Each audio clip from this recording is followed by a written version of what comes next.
Hola queridos amigos, esta es nuestra primera emisión de formación ministerial. No olvides darle like a esta página, no te olvides suscribir y dejar tu campanita de notificaciones activada para que podamos estarte dando avisos sobre nuevas publicaciones. Muy bien, pues quiero contarles que esta propuesta de formación ministerial surgió de la inquietud de muchas personas que desean servirle a Dios, que indudablemente una vez son llamadas por Cristo, tocadas por Cristo y alcanzadas por Cristo, quieren darle lo mejor al Señor. Algunas veces no saben cómo dárselo, otras veces no están seguras de sus dones, otras no consideran que tienen la formación de vida y muchas otras ni siquiera saben qué don tienen. Pero quieren servir al Señor. Y bueno, Dios me tocaba, me decía, tú tienes cosas que dar. He tenido un gran maestro a quien quiero dar públicamente mi agradecimiento, y es a mi esposo William Alberto Pulido, quien siempre se ha preocupado por conocer y nos ha legado una gran biblioteca y una gran disciplina para aprender. Entonces, yo pues preparándome para el 10º Congreso de Mujeres, pues tuvimos la oportunidad de hablar de la siembra. Y decía, Señor, yo tengo que sembrar, pero ¿qué semilla tengo? Y el Señor me decía, tienes mucho conocimiento que puedes darle a la gente. Y no se trata este canal ni estas emisiones de que pagues después un curso, de que te vincules a un programa más estructurado. Inicialmente este canal está hecho solamente para sembrar, y bueno, todo lo que veas acá va a ser gratis, y claro que tenemos un corazón para servirle a Dios y un corazón para servirles a ustedes. Entonces veíamos que habían dos grandes necesidades. La primera necesidad para servirle a Dios era la formación ministerial, y por otra parte el desarrollo personal. Mi esposo más adelante se estará vinculando también con charlas y programas de liderazgo, y probablemente mi hija Paula se estará vinculando con nosotros en algunos temas, así que toda la familia, Andreita también estará dispuesta a trabajar. Entonces toda la familia está dispuesta, toda mi familia, mi casa y yo serviremos a Jehová y les serviremos a ustedes. Muchas gracias por acompañarnos. Quiero contarles de dónde vamos a partir formación ministerial. Tuvimos la oportunidad como esposos y como pastores de conocer un libro hermosísimo que yo les voy a presentar en este momento, ¿ok? Este libro se llama Los 3 colores del ministerio, ¿ok? Es un libro genial de este caballero. Miren, se lo quiero presentar. Este caballero que, a ver, así creo que se ve mejor. Es un norteamericano muy bueno, es un hombre profesional, con un gran ministerio, y es un estudioso. Así que no quiero que de aquí no quiero tomarme ningún crédito. Él es un hombre que realmente le ha servido a Dios, y por eso en la primera parte de de este curso quiero presentarlo a él, y usted va a ver en su lámina el nombre del libro, el nombre del autor, porque deseamos indudablemente darle honra a quien honra merece. Entonces, él comparte una inquietud que yo siempre he compartido, y es que todos los cristianos no somos iguales, ¿verdad? Todos los cristianos no nos parecemos. Uno llega a alguna iglesia y los hermanos, digamos, está hablando con los pastores o con algunos líderes y dice, mire hermana, yo creo que si hubiese más compromiso, esta iglesia saldría adelante. Y uno dice, ok, entonces hay un problema de compromiso. Hay otra gente que te dice, no, mira, aquí la gente es súper comprometida, pero realmente no tenemos mucho conocimiento. Entonces conocimiento, ¿no? Y hay otras más iglesias donde te dicen, pues aquí el problema es que nos falta poder. Entonces uno dice, ¿cuál es la iglesia perfecta? No hay iglesias perfectas, no hay cristianos perfectos, Todos estamos en un proceso. Ninguna iglesia se va a parecer a otra. Pero para ti y para mí, que quisimos o queremos servirle al Señor y tenemos la mano ahí levantada diciendo, Señor, yo quiero servirte. Para ti y para mí, este libro va a ser de una gran guianza. Así que voy a empezar por el principio, valga la redundancia. Y quiero, a partir de esta primera charla, orientarnos en la visión que tiene el autor del libro. Él nos dice que los cristianos podemos tener diferentes filias, diferentes acercamientos a Dios, ¿no? Entonces, dependemos mucho de las relaciones que tenemos con Dios para experimentar a Dios, ¿de acuerdo? Entonces, en este primer tema, que se trata justamente de la manera en que experimentamos a Dios, pues vamos a hablar de las tres formas de Dios que nosotros podemos conocer o con las que nos podemos relacionar. Sabemos que es un único Dios, uno solo, ¿de acuerdo? En tres personas diferentes. Y no voy a hablar aquí de un tratado teológico porque no es el tema. Más adelante, si quieren que hablemos de teología, vamos a hablar. No olvides dejar tus comentarios ahí para que los estemos leyendo, ¿ok? Si necesitas alguna asesoría especial, si necesitas algún tipo de contacto personal, por favor, puedes contactarme a mi correo personal yolandacopete@yahoo.com.mx, o también puedes contactarme a través de Messenger. También estoy como Yolanda Copete, ¿de acuerdo? Y bueno, tenemos nosotros un conocimiento, una experimentación con Dios a través de las obras de Dios. ¿Cómo así? Sí, nosotros podemos experimentar a Dios de acuerdo a, en primer término, tenemos la creación, ¿verdad? O sea, nosotros conocemos a Dios a través de la creación. ¿En dónde encontramos eso? ¿Cuál es nuestro primer contacto con Dios? Génesis, ¿verdad? Génesis dice, nosotros, los hijos de Dios, ¿sí? Reconocemos que ahí comienza el plan de salvación, que ahí comienza toda la historia del mundo. Hay muchísima gente que viene y te pregunta, oye, ¿y hay otro planeta donde haya vida? Y ustedes los cristianos sí creen que sí, en los dinosaurios, y bueno, o sea, una serie. A nosotros como cristianos nos atañe el conocer la Biblia a partir de Génesis. ¿Qué pasó antes? ¿Hubo un meteorito? ¿No hubo un meteorito? O sea, no es esta la discusión que vamos a tener. Entonces, muchos de nosotros, creo que la mayoría de cristianos, pues obviamente conocemos a ese Dios creador, ¿sí?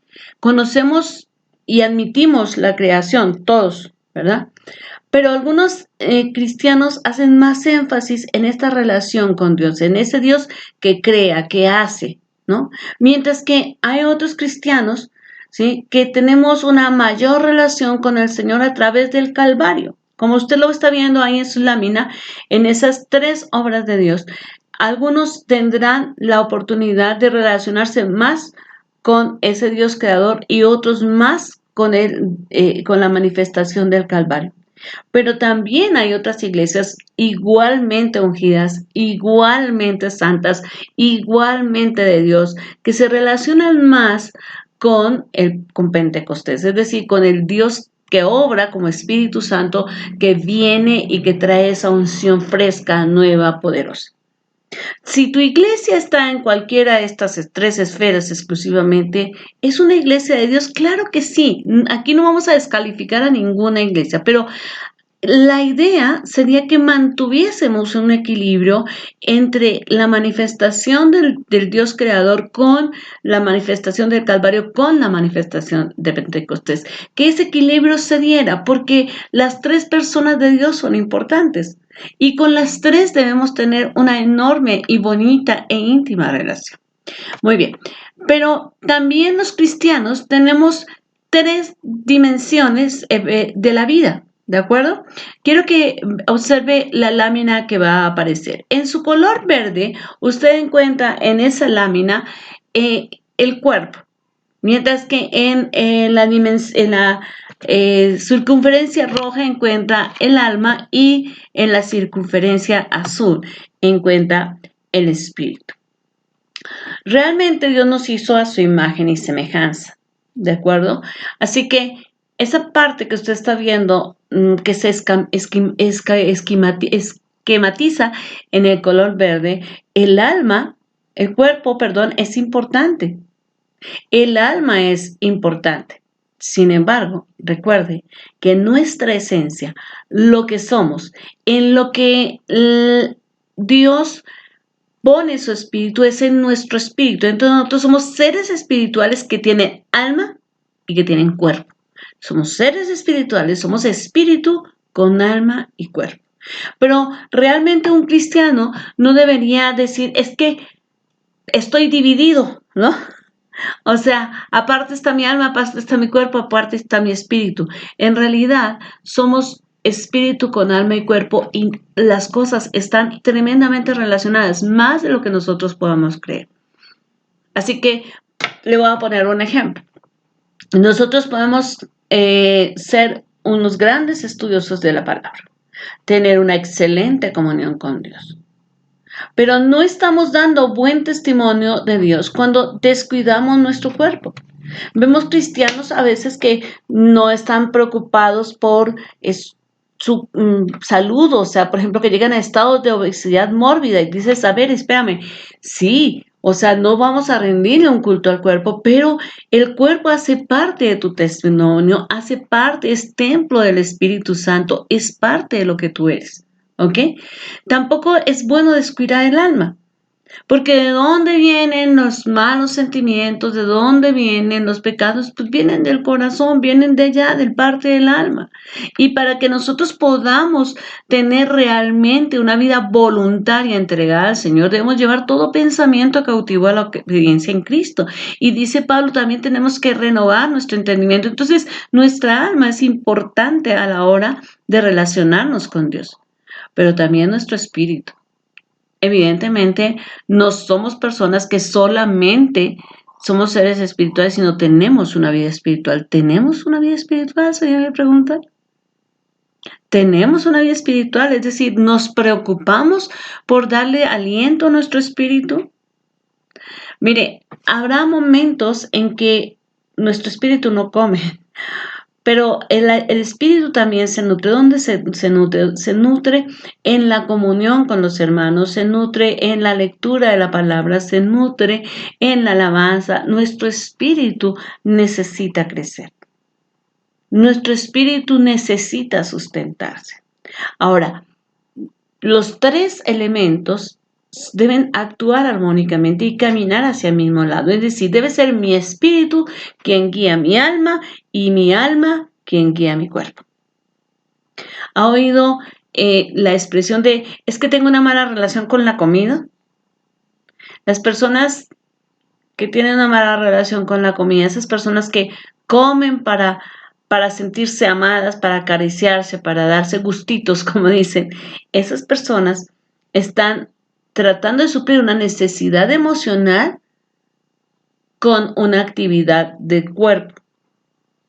Al final, en el análisis más profundo tendríamos que ver que hay una falta de gobierno del espíritu, es decir, ese don que es el dominio propio, esa parte del fruto del espíritu que es dominio propio, no lo estamos desarrollando. Entonces, por ende, se afecta el alma y el cuerpo. Entonces, realmente estamos interrelacionados, no hay manera, ¿verdad?, de que en estas tres dimensiones de la vida que Dios nos da, una valga más que la otra. Las tres son importantes. Pero no solamente es esto lo importante. Quiero que vayamos a la siguiente lámina que dice 3 conversiones. Voy a tomar un dato específico del libro que está al inicio y dice el autor de este material, dice que nosotros evidentemente tenemos debemos tener una conversión. Y cita a Nicolaus Zinzendorf, uno de los padres del pietismo, ¿sí?, que es parte del movimiento que se convertirá en el movimiento evangélico, en el parte del movimiento reformador. Y entonces él dice, nuestra primera conversión, ¿sí? El pietismo dice, nuestra primera conversión es a Cristo. O sea, tú y yo nos convertimos primeramente al Dios Hijo, que es el que se acerca a nosotros, que es el que está tocando a la puerta, que es el que nos llama y nos vincula con Él, ¿no? O sea, lo primero que hacemos es convertirnos a Cristo, volvernos sus hijos, aceptar su sacrificio. Y esto es importante. A veces las iglesias cometemos errores. Yo quiero citar, como dirían por ahí las abuelitas, voy a decir el milagro, pero no voy a decir el santo. Uh, Hace muchos años yo tuve dentro de nuestra Grey, tuvimos una familia que era la mamá, 2 hijas y una nieta. Y esta señora, la mamita de la abuelita, digamos, la matriarca de esta familia, conoció, bueno, más bien, entró a la iglesia. Cuando llegó a nuestra iglesia, supuestamente ya era cristiana. Era una cristiana bautizada. Pero quiero contarles qué había pasado. Ella tuvo sus hijos ya todos eran grandes, ella ya era abuelita, y un día está uno de sus hijos varones arreglando la antena de la televisión en una zona bastante a las afueras de la Ciudad de México. Y entonces, bastante arborizada. Entonces empieza a llover, está lloviendo, él está arreglando la antena, cae un rayo y en el momento en que cae el rayo, él está agarrado pues de esta antena, lo quema el rayo, lo tira, o sea, bueno, queda muy mal este hombre, lo llevan en una ambulancia y pues ella empieza de día y de noche con su hijo. Viene un grupo de hermanos cristianos y dicen, pues nos interesaría orar por usted. ¿Nos permite orar? Sí. Bueno, la llevan a aceptar a Cristo.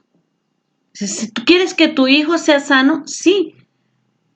Haz una oración y entrega tu vida a Cristo. Pues ella hace una oración y entrega su vida a Cristo, ¿verdad?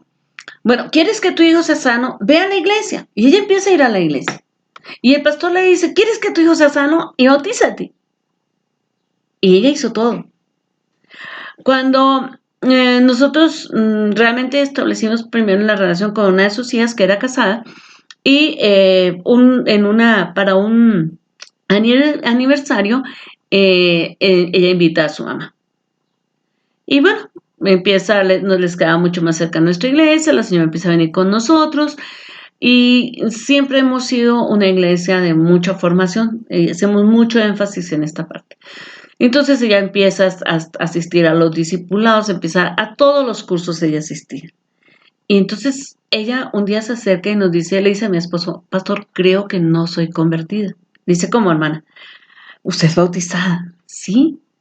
Pero es que yo realmente nunca había entendido el sacrificio de la cruz.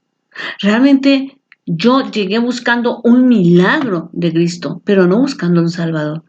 Es decir, yo no consideraba que necesitara un Salvador para ser salva. Yo consideraba ahora, viendo toda la exposición que he tenido, todo el conocimiento que he tenido, consideraba, ¿sí?, que yo era lo suficientemente buena como para no ir al infierno. Entonces, realmente, yo hice esta oración y hice todo porque a mí me pidieron, ¿sí? Me dijeron que para que mi hijo sanara, tenía que hacer esto. Al final, el hijo muere. Pero con esta historia, que es real, quiero mostrarles que a veces las iglesias ni siquiera llevamos la gente a una conversión a Cristo. Queremos traer directamente la gente a una conversión a la iglesia. Y el proceso, mi hermano, tiene que ser exactamente al contrario. Primero aceptamos, primero nos convertimos a Cristo y entonces después nos convertimos a la iglesia. Es decir, primero acepto al Salvador y después es cuando yo me empiezo a convertir a la iglesia, cuando empiezo a ser un creyente que empieza a asistir. Y ese creyente que empieza a asistir en un momento determinado pasa de ser una simple oveja a ser un discípulo. Y de ser un discípulo a ser un siervo. Y de ser un siervo a ser un ministro. Muchas iglesias están llenas de ovejas. ¿Y qué digo yo? A veces ni ovejas. A veces están llenas de simpatizantes, de convencidos de Cristo, pero no de convertidos a Cristo. Entonces no pueden llegar a vincularse al servicio. O si se vinculan al servicio, están buscando algo personal. Y esto no debe ser así. Realmente convertirse a Cristo y después convertirse a la iglesia es entender que yo llego y que yo soy parte del cuerpo de Cristo y que lo que Dios me ha dado, sí, se vuelve parte de lo que, de todo mi andamiaje para servirle a Cristo, que mis dones, que lo que yo soy, que mi vida le pertenece al Señor. Y entonces, naturalmente, si así pienso, empiezo a convertirme y a dar ese paso de oveja a discípulo, de discípulo a siervo, y empiezo a caminar. Habrá gente que no quiere llegar ahí. ¿Por qué? Porque no se ha convertido a la iglesia. Mucha gente no se convierte a la iglesia. Solamente se queda en la conversión a Cristo. Entonces, las conversiones realmente deberían ser así. O sea, no, sí, nos convertimos a Cristo, pero en un momento determinado, convertirse de corazón a Cristo es llegar a convertirse también a la iglesia, porque entonces aceptamos la iglesia como la esposa de Cristo y como que yo soy parte de ese cuerpo y tengo la responsabilidad de edificar, ¿sí? Conforme a los dones que Dios me ha dado, a estar contribuyendo al cuerpo de Cristo y a ir a la siguiente conversión. Porque la siguiente conversión, como usted ve ahí, es al mundo. ¿Cómo así me convierto al mundo? No me convierto al mundo de volver al mundo y a las costumbres del mundo. Me convierto al mundo desde la perspectiva de nuestro Salvador. Entonces yo empiezo a amar las almas perdidas y empiezo a darme cuenta que que yo estoy en el mundo, no soy del mundo y que yo soy la sal de la tierra y que tengo que ir a hacer la obra del Señor hasta los confines de la tierra. Entonces la conversión realmente que nosotros debemos tener es una conversión triple, en la que originalmente partimos de nuestra conversión a Cristo para luego ir a la conversión a la iglesia, para luego ir a la conversión al mundo, no de regresarnos, como le digo, al mundo, sino de ver al mundo como nuestra parte de nuestro trabajo, como entender que tengo una responsabilidad, que tengo que ir a hacer la obra de Cristo en el mundo, que a eso fuimos llamados. ¿Sí? Que no estamos en la iglesia, que no aceptamos a Cristo y vamos a la iglesia simplemente para jugar a la iglesita y yo ya soy salvo y todo la pasamos bien y nos decimos hermanos y nos damos un abrazo y como ama mi pastor. No solamente soy cristiano para eso. Y aquí me siento acogida, aquí me siento amada. Soy cristiano porque yo soy la sal de la tierra y tengo una responsabilidad con el mundo. Tengo una responsabilidad de ir por los perdidos. Tengo una responsabilidad de mostrar el amor de Dios. Tengo una responsabilidad de interceder. Entonces esa es una conversión al mundo. Muy bien. Ahora bien, la siguiente lámina nos muestra 3 autoridades. ¿Ve? Usted ahí está observando 3 autoridades y el círculo verde muestra las autoridades de la ciencia, el círculo rojo la autoridad de la escritura y el círculo azul la autoridad de la experiencia. Como cristianos, hay gente que puede vivir y puede trabajar y puede fundamentar su cristianismo basado en todo el conocimiento que puede acumular, ¿sí? Por poner un ejemplo, muchísima gente tiene una gran biblioteca cristiana que no está manteniendo, pero fundamenta su conocimiento y la guianza de su servicio en lo que esa parte, en la que la ciencia, en lo que el conocimiento te da. ¿De acuerdo? ¿Es malo? No, no es malo. El Señor dice, mi pueblo se perdió porque le faltó conocimiento. Tenemos que tener un conocimiento. Dios no nos ha pedido que cometamos suicidio intelectual al convertirnos. Debemos conocer. Los libros cristianos nos edifican. Leer y conocer otras cosas nos ayudan a dar un mejor testimonio de Dios. Recuerde que Dios es el Padre de todas las ciencias, ¿ok? Pero no es la única, más bien, no es el fundamento de nuestro trabajo. Otra gente hace un especial énfasis de la escritura como la autoridad suprema, que es cierto, ¿eh? Las escrituras son el filtro mediante el cual nuestros comportamientos, revelaciones, relaciones deben pasar. Pero en cuanto a lo que es el manejo de su vida, en cuanto a lo que es la iglesia, en cuanto a lo que es el servicio, la escritura es parte de esa autoridad que rige. ¿De acuerdo?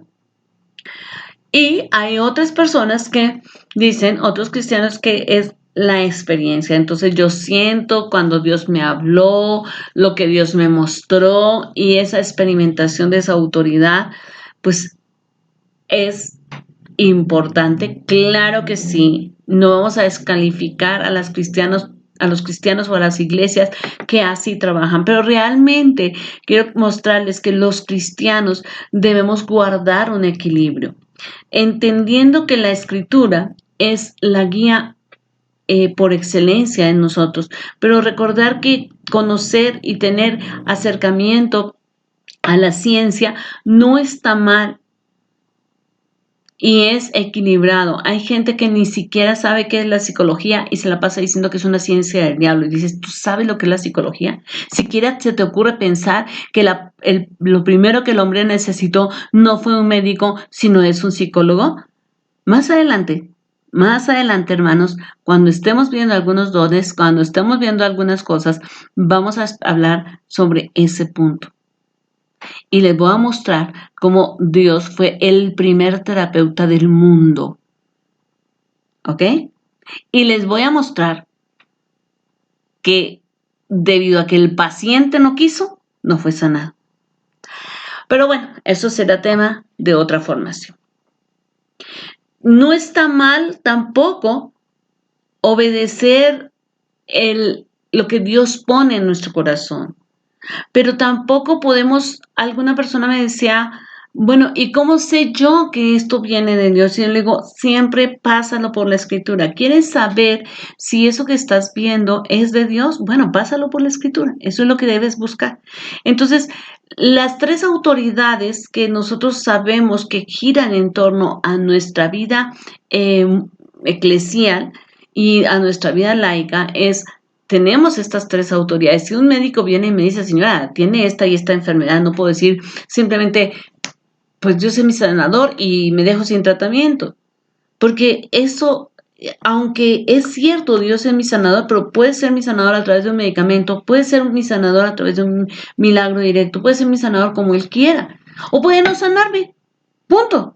Pero es mi responsabilidad como parte de mi testimonio cuidar mi salud. No puedo despreciar la ciencia, no puedo despreciar la experiencia y no puedo despreciar la escritura.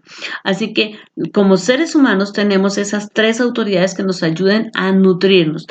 Evidentemente, y vuelvo a hacer énfasis, la escritura es nuestra principal autoridad. Ahora, dándonos cuenta de ese tipo, o más bien de las autoridades que existen, entonces en nuestra siguiente lámina dice tres tendencias. Veamos, esas tres tendencias son la tendencia liberal, la tendencia evangélica y la tendencia carismática. ¿Qué es la tendencia liberal? Bueno, si yo le doy demasiada autoridad a la ciencia en mi vida, yo voy a tender a casi permitir todo. Hoy en día, las iglesias tienden a ser mucho más liberales que en cualquier otro momento de la historia. ¿Sabe por qué? Porque efectivamente los grandes predicadores, los predicadores que están llenando estadios, que Dios usa de esa manera, y gloria a Dios, están tomando un estilo donde Lo importante es usar algunas reglas de la comunicación, incluso de la psicología, incluso de la sociología para llegar al grupo. ¿Ok? Y entonces, si soy muy chistoso, si soy muy locuaz, si pongo los ejemplos de esta manera, y eso está bien, o sea, cada uno de nosotros es llamado por Dios con una misión, con una característica, no hay bronca, o sea, respetable todo esto, pero ese estilo que viene con un sello que ha sido dirigido muy por esa tendencia bueno, o sea, vaya, si quieres alcanzar a la gente para Cristo, pues entonces marcado tu discurso tiene que ser chispeante, crispante, así que ponga a la gente y que se sientan identificados y demás. Es un énfasis muy, muy hacia la ciencia. Entonces tienden a ser muy liberales. ¿De acuerdo? Y de repente la iglesia, como ve que tal iglesia que tiene tal tendencia, va creciendo y el termómetro es que tanto crecemos, entonces, pues vámonos con ese estilo. Entonces, la iglesia en el mundo en general se está tendiendo a esa parte muy, muy liberal.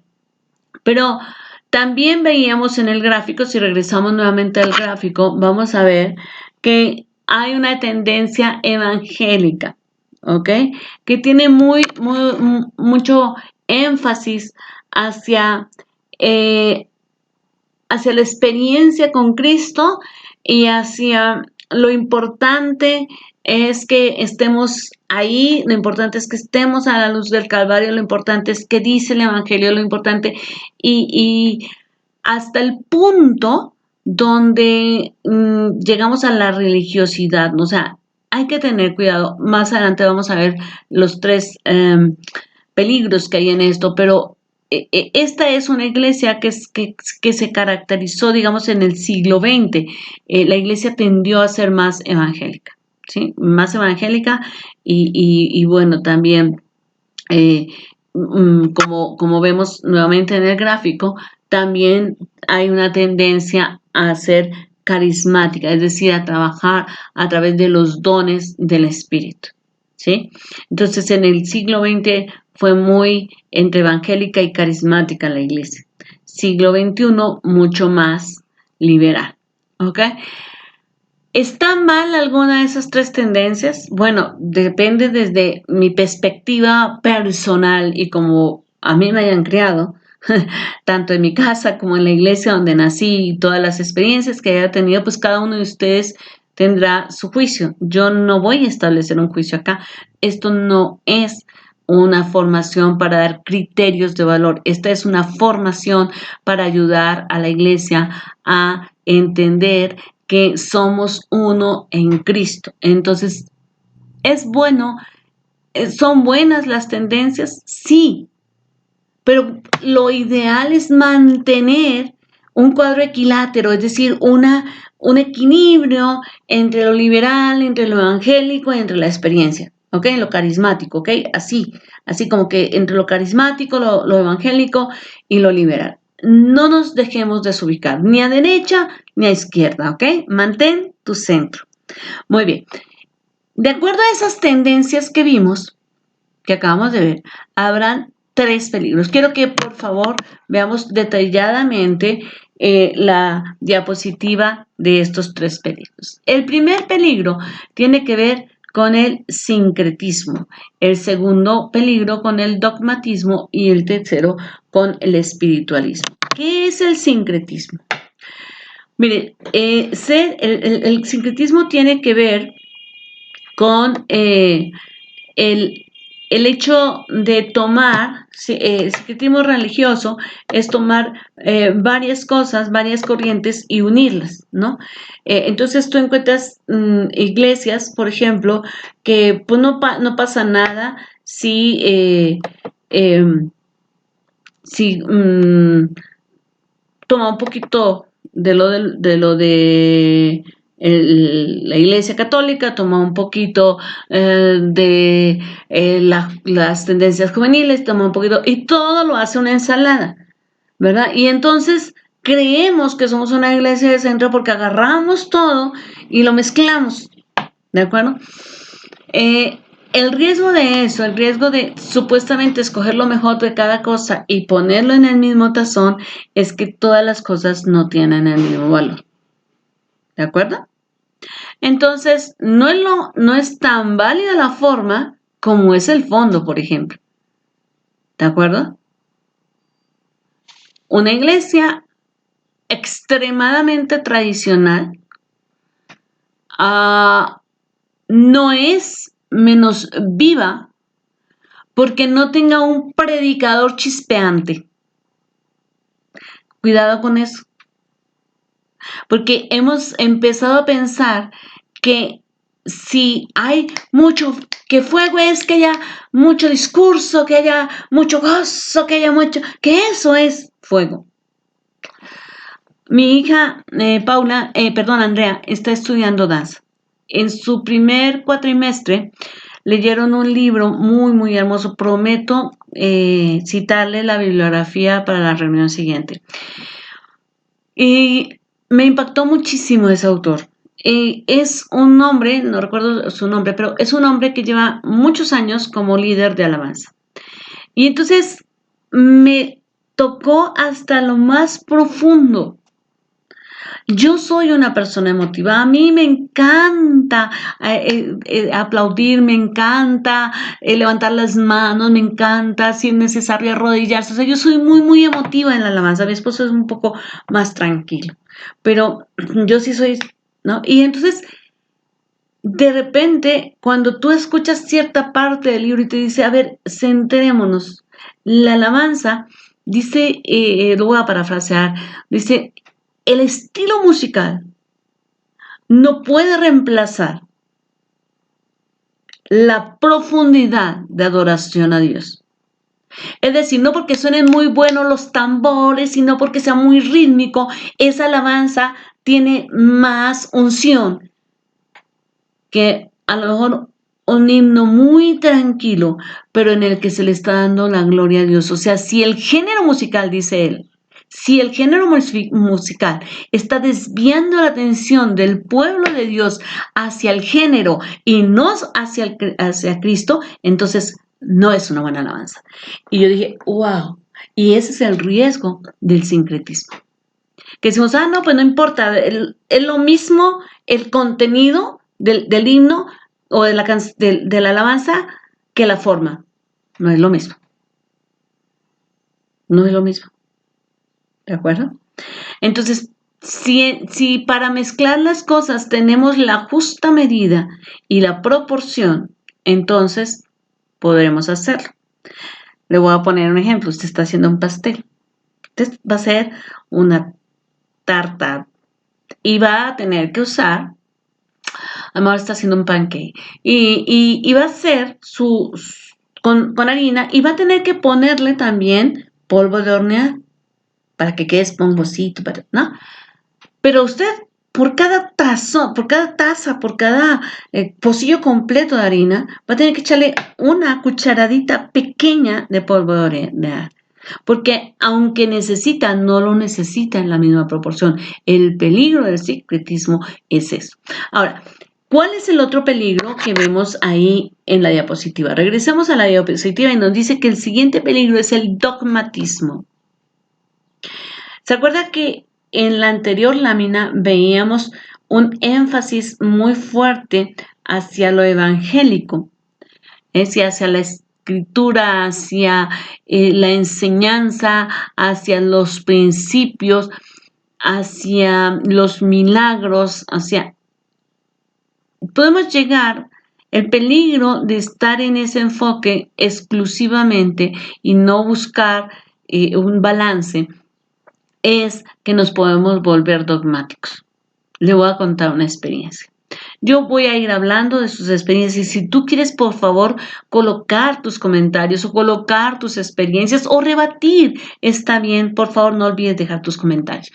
Entonces, para citarles un ejemplo de esto, teníamos un hermano muy lindo, un hombre bastante comprometido con Dios, un hombre con un corazón de siervo y tenía una guitarra.